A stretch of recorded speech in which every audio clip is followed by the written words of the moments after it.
everybody, this is Eric Worre and welcome to NetworkMarketingPro.com. I am here with Kenton Worthington, my dear friend, who we met for the first time about, what, 3 years ago? Yeah, it's been about 3 years. 3 years ago, and we kind of followed each other and hung out, and he was here this last weekend for the Starkey Hearing Foundation Gala, came in, was an amazing, good sport, and did some amazing things. We'll talk about that a little bit later on.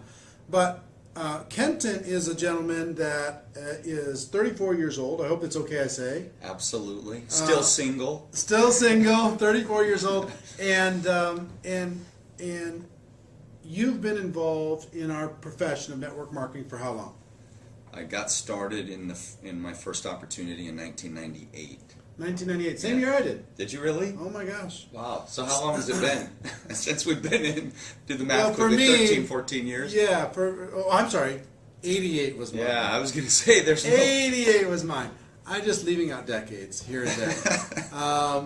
But you're currently involved with New Skin. That's right. You're one of the top, what? Definitely in the top 50 money earners in the company. Top 50 money earners in the company. And approximately how much did you earn last year?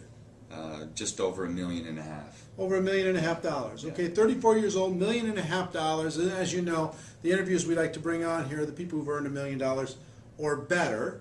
And we try and find out what they're doing that's made them successful. But before we get into the success principles, tell me what led you into network marketing, and maybe what were some of the early lessons that you learned, some of those breakthroughs that you might have happened in the early years. Sure, great. Well, first of all, it was a friend, just like most of us, a really good friend who'd called me and introduced it to me. I believe at that time my hot button was two things. Number one, he mentioned a free car, which, you know, growing up in a family with 6 kids, mom and dad were both educators, that sounded really good to me. I was single then too, hoping that it would help me get dates. And really the thing that grabbed my attention, Eric, was he said that he was being mentored, he was spending time with a millionaire. And frankly, I remember thinking about it. I didn't know what they looked like, what they did. I wasn't connected to anybody like that. And that really was what got me involved to the level where I opened up my mind to go and listen. I didn't have any idea what network marketing was. I thought it sounded like a disease. Right. You know, people were like, what? Don't. They told me, hey, this guy, Chris, is doing Amway or something. Don't answer his phone calls. That's what I heard. So I was ignorant. I didn't listen. Finally, I took the time and I allowed him to chat with me. I was so grateful for that because, as we know today, my career, my lifetime my whole life's been impacted from that decision to listen, just to open my mind to listen. Right, right. And did you have immediate success? Well, you know, success is defined differently by everyone. For me, early on, and I hope I'll be very brief of this story. I was traveling back to Eastern Europe, where I'd lived for a couple of years on a service mission. I'd saved all of my money so that I could go on that trip.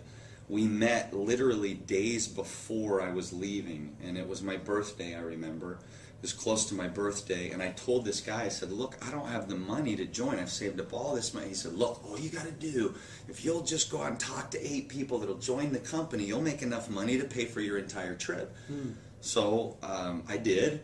I invited my upline sponsor, you know, I didn't even know who he was, to my birthday party. I'd forgotten to tell the family. So mom calls and says, hey, some guys with the whiteboard at the house, needless to say, they weren't happy, but they all signed up. Nice. So you could say that was immediate success. I came home from a month away. This is what changed my life. The first time in my life that I'd been gone, I didn't put in any time and effort for 30 days. I did introduce a few key people to the business, and I got a check.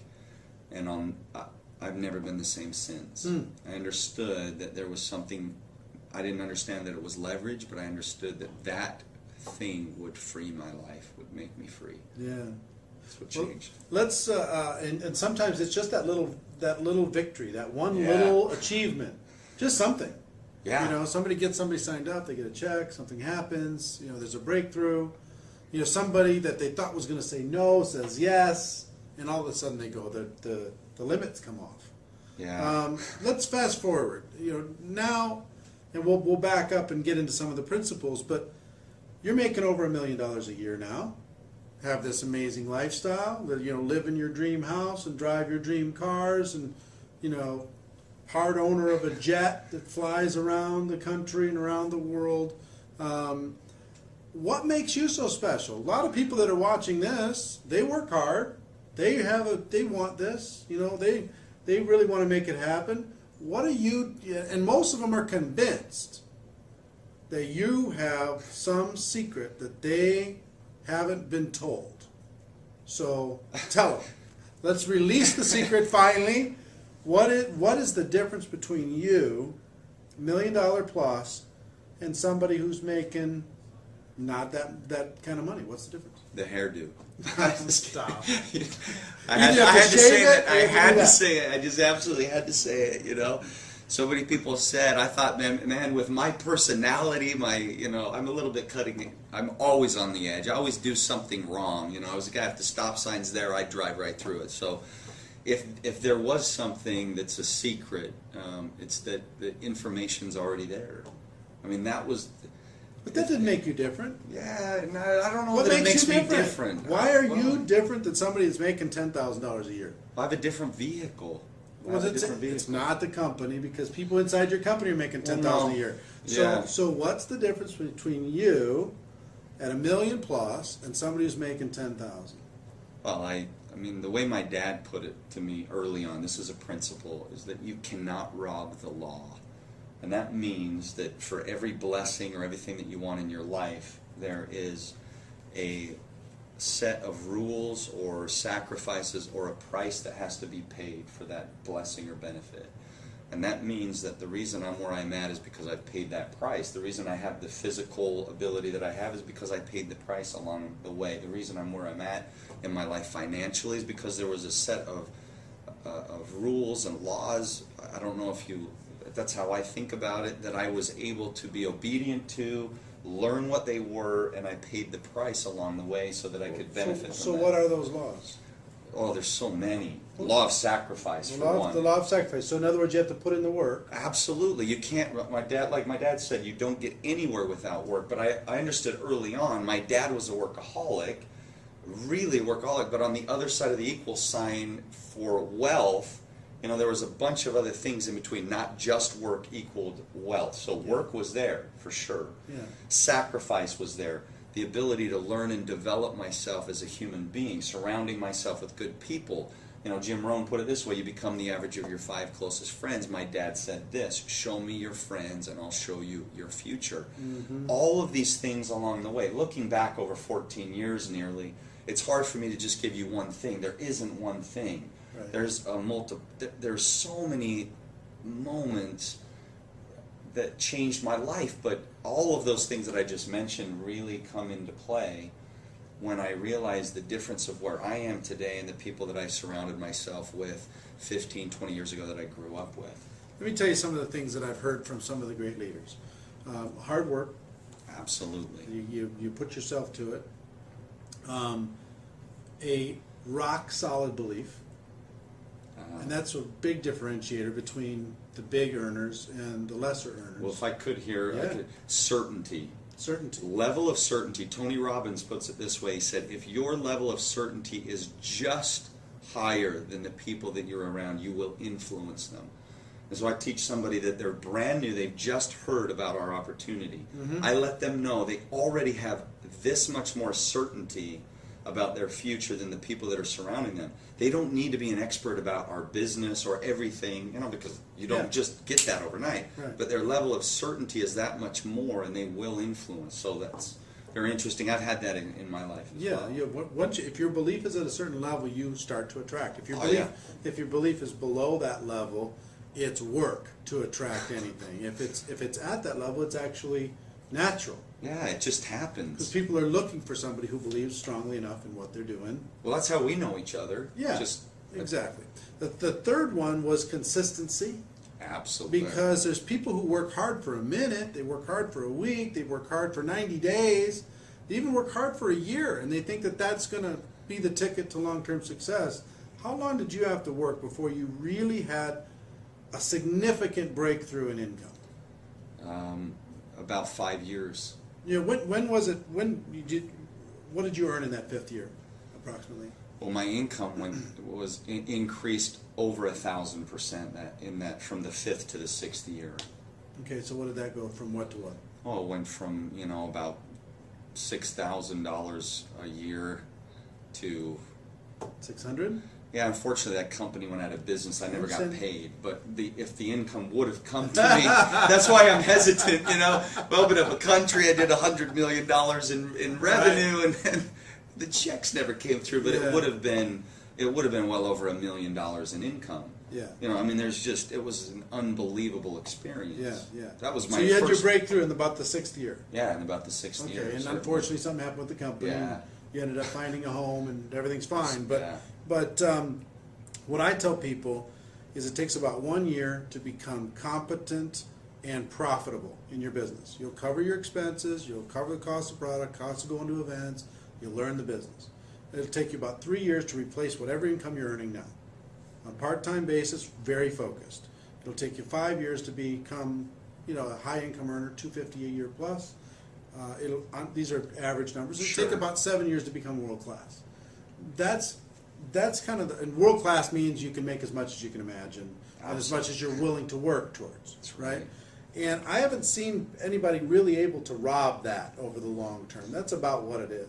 Right. You experience the same Oh, thing? absolutely. Yeah. Okay. For some people, I know great stories that inspire me today. It's taken them much longer than that. Right. I just knew inside of me there was a price that had to be paid. The ticket, the price ticket, I couldn't see what it was, but when I committed, I was willing to pay whatever price. And once that happened, I think if I could say there was a breakthrough, it was when I knew that I would never stop doing what it took because I already knew that the fruit was real. Right. As long as I continued on that path, my mentor, consistency is the key, all of those things. That is the breakthrough that I think was so significant for me. I will never quit. Right. And it was really because my friends were making fun of me, and I was like, dang it, when I see them, they're not going to say, so you're doing that thing again? And yeah, Right. I am. Right. And I'm doing great, right? oh, it's unbelievable. I used to think I'd drive my car over their lawn and be like, did you see what I'm driving? Right. Now I'm almost embarrassed because I don't want them to feel badly. Yeah, yeah. Really. Yeah. I don't want to drive over anybody's lawn. I want to find out how they're doing, and I love them, and I'm pleased It's for amazing them. how that transition Yeah. happens. You don't have to get back at them for all the no's. I know you feel like you want to, but it'll Yeah. go away when you make a lot Yeah. of money and friends and love So, it. question for you on the people out there that struggle with the persona of being a network marketer. If they're putting on that jacket, they struggle with it because people have misperceptions. They have ignorance about it. You've dealt with it for 14 years. I've dealt with it for 22 years. I mean, some of those things. There's a lot of people who come in, think they joined a business, they just bought a lottery ticket, doesn't work, and then they blame the network marketing company. How do you handle that? Because I know your belief is at an all-time stellar, off the chart, and you're an expert at opening up new countries. So you go into countries, they know nothing about what it is that you're doing, and you take brand new people, never done anything in the network marketing profession before, and you transfer your belief to them. Absolutely. How would you help to transfer belief to the people who are watching this program? What would you say to them? I mean, if you were sitting down with somebody and pretend somebody is looking at that camera and saying, Kenton, I'm just not sure if network marketing is for me. I just don't know if I have the belief necessary to be able to get there. What would you? And they were a good friend. What would you share with them? Well, you may not love this answer. First of all, I don't believe that this is for everybody. My key, my passion today is to help people find out what they're passionate about. So then I kind of release a little bit of the pressure. And then we talk about what this really is. And this is about helping people, about changing the world, about giving back, about being able to have a wagon that's so full that you can actually give. There's nothing for me to give before. So for me, I spend most of my time now in my career and life trying to understand what's in people's hearts and connect with them. And then I look at them and I let them know that if they're willing to pay the price, that I will match their efforts and that they can be successful. I know that. See, the kiss of death in our business is to not believe someone else could do it, to somehow believe that I had a better deal or there's something about me that they could not do. I don't believe that. Right. I know in my heart that you could do it. I know you can because I've seen, we say this all the time, if I could do it, you could do it. If people really knew and maybe could see where I came from or where you came from or where we started. In fact, I saw your video from 20 years ago. It's unfathomable because here's a guy that I've looked up to my entire career. I've known about him, I've watched him, and he's a professional. And to see that he started in similar circumstances to me, a little bit unsure, a little bit different looking. Yeah, a little shaky. You know, and you can make it. I wish I could transfer some of what's here, the experiences that brought me to this point, and give them to you. I can't. What I can do is say, please come down the path, open up the door, continue down the corridor, and you'll find that the person that you become is really the gift. It's not the income, but it's really the outcome that I think both of us are so grateful for. I know I am. Yeah, sure.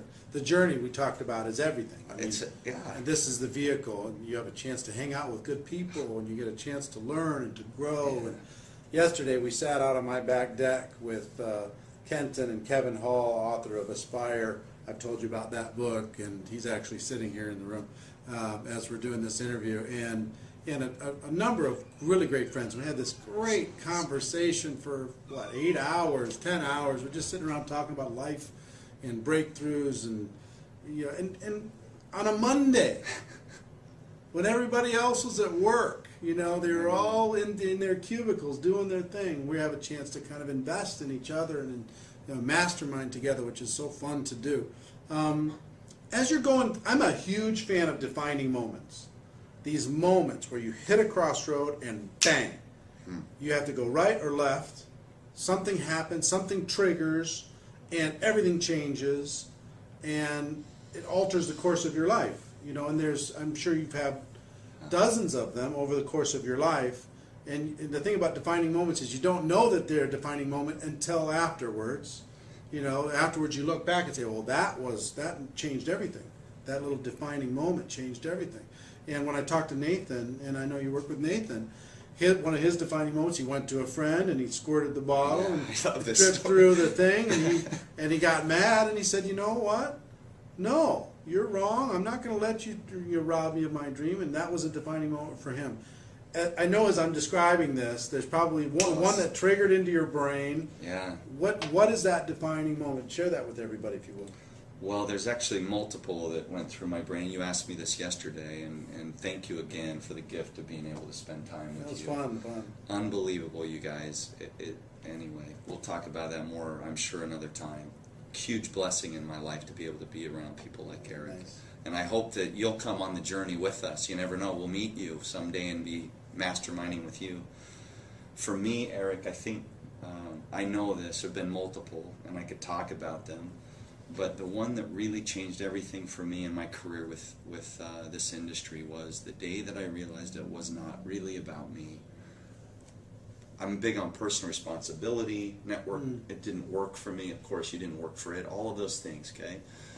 But what I realized is that when it was more about the person that put their trust and integrity and their good name into my care, everything changed. I'll tell you a fast story. Yeah, I have a friend. What created that? Yeah. I called somebody from Eastern Europe. I had served a mission there, church service mission. I lived there for 2 years. This guy had made, he was an entrepreneur, but in his best year, he was able to make a couple $1,000. Wow. Getting his family out of the country. I called him and I told him that I'd found what we'd looked for our entire lives that we could do together. You don't just open up a business with a high barrier of entry and huge risk and bank loans and everything in the rest of the world. And the greatest country in the world is still hard here for entrepreneurial ventures. He trusted me, sells everything. His wife, who's pregnant, 2 kids, they moved to New Zealand, and he comes to the U.S. because the family couldn't get visas. And he was here for 6 months, and he was going to everything. I knew what to put him through to help him have the experiences to learn, meeting the right people, being around the right things. And he just was not having any success. And I remember I was in Orange, California, and I got an email from him And he was not complaining in any way. He just reminded me that I'd made a commitment to him, that he trusted me with his life and his family. And he said, I haven't made any money here. We're not having success. And I just think maybe I need to go home and find something else to do. And anyway, my life changed at that moment.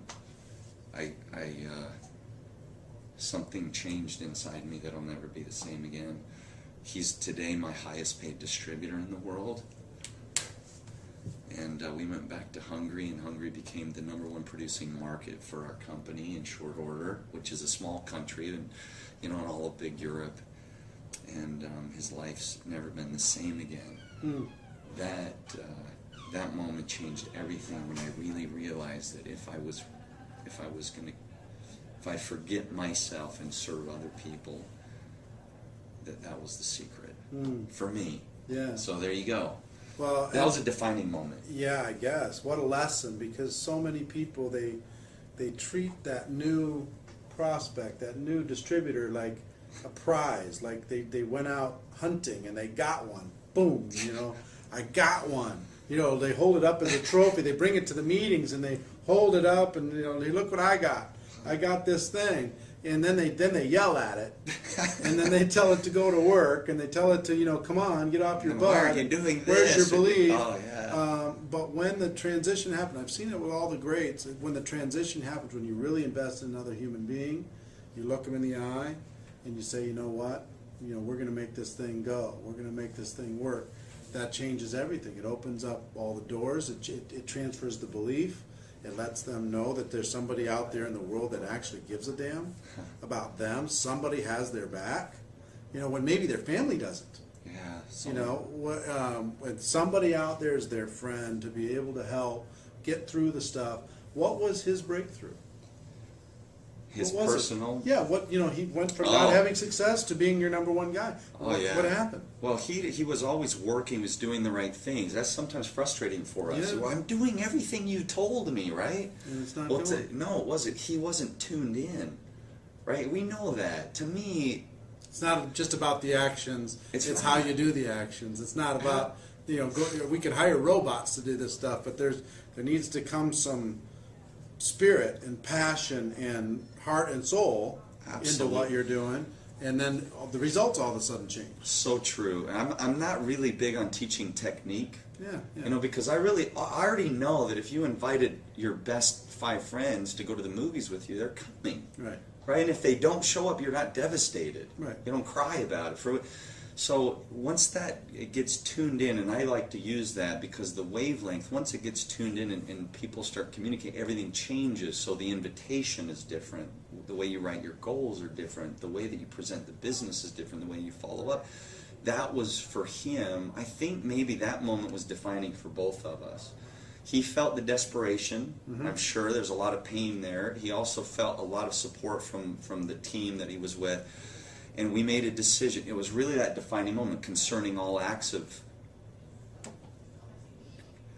Anyway. All acts of what? Initiative and creation.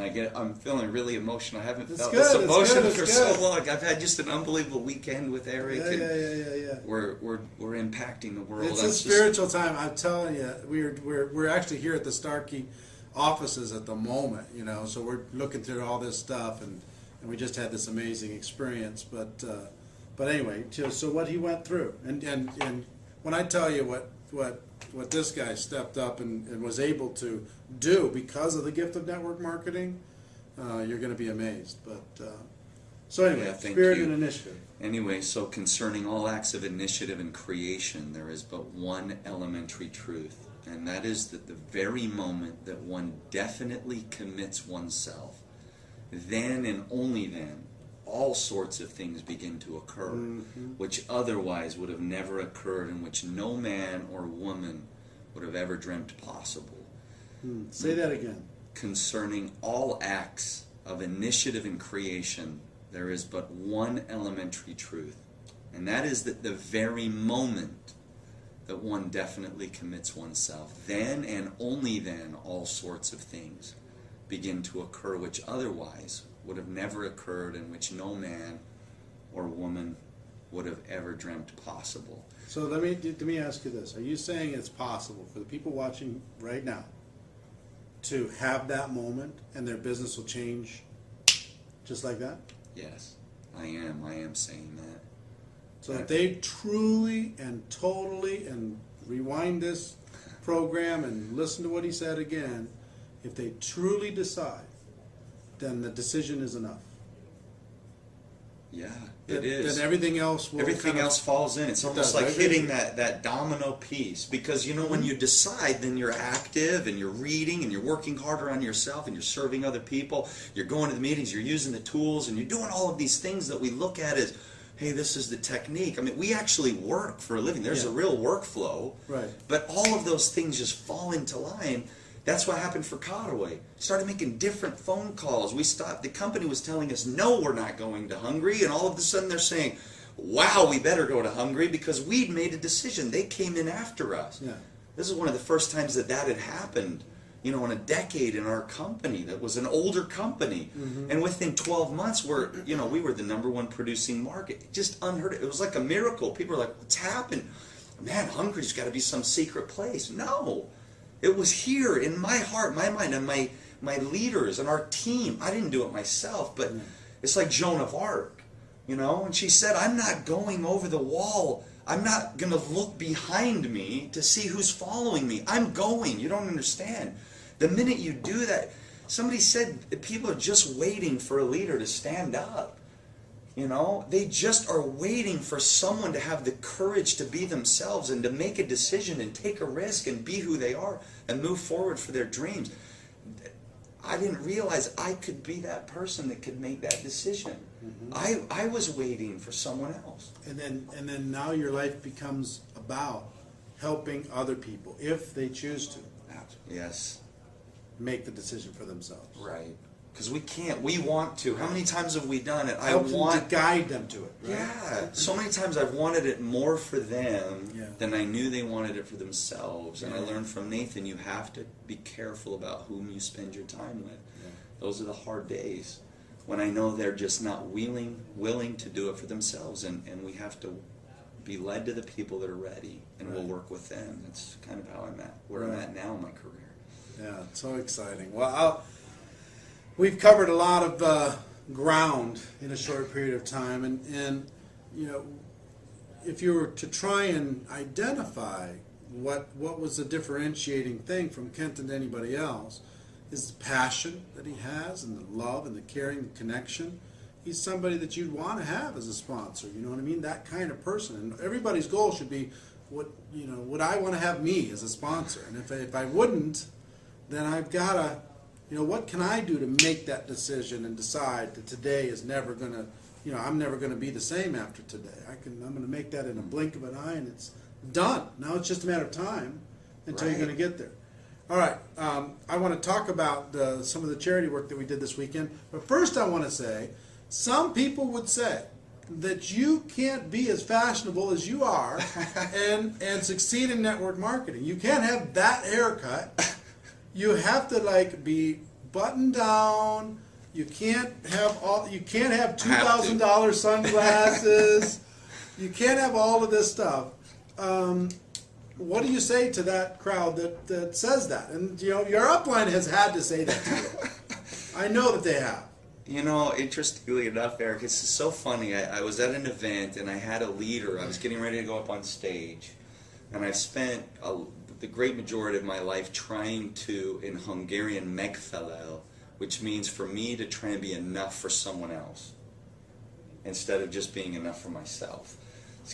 This gentleman grabs me. He's in a Hawaiian shirt. I have no idea who he is. He's like, come here, I need to talk to you for a second. I'm thinking I'm like, look, I'm going up on stage. Turns out he's like one of our top leaders. He hasn't worked for 20 years. He looks right at me. He knows that Nathan sponsored me. Nathan Ricks is my sponsor, one of the best in the world. I'm trying to be good enough for him. He took a risk on me, and I'm this unproven crazy guy. And he looks right at me and he said, once you stop needing other people to think, or to you needing other people's approval, and just finally be yourself, everything will change for you. And so guess what? I was. I'm like, man, I'm a little bit crazy. I have crazy hair. I wear crazy sunglasses. I get my clothes made all over the world, and sometimes I dance, and I'm the first guy on the table to shake around and get the crowd going. And I used to be worried about what somebody else would think. And now I'm not. Are you kidding me? The minute I got there, all of a sudden I'm racing to the top, 20 distributors in the company. Yeah. People are talking about me. Tony, sorry, I keep talking about Tony Robbins, another great mentor, at least from afar. He said, when someone has the courage to be themselves, you allow other people to be themselves. You allow it to be okay for them. Yeah. So yeah, I'm a little bit crazy. I dress funny, and you can be successful here. I can be serious when I need to be. Right. When it's time for me to be a professional, I'm a professional. Right. And I show up as a professional. I get the job done. But the rest of the time, dude, I'm just me. Well, it's a good lesson.